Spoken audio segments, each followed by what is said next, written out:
So ayan guys, meron ako ditong na-discover amazing mushroom yata to or fungus. Ayan oh.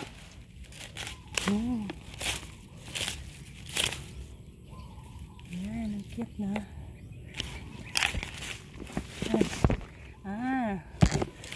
Sa bulok na puno pala siya nabuhay. Ayan, ang dami niya pala.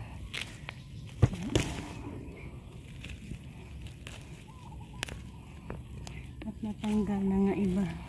Uy, shucks. Ano kaya to?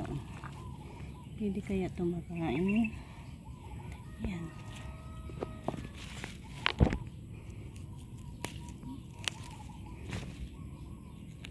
So ayan, sa mga nakakaalam kung anong klaseng fungus or mushroom ito. So please do comment kung pwede makain. Amazing lang na tumubo dito. Bakit na? Ito ay bulok na puno. Yan. So patuloy pa siyang namunguha.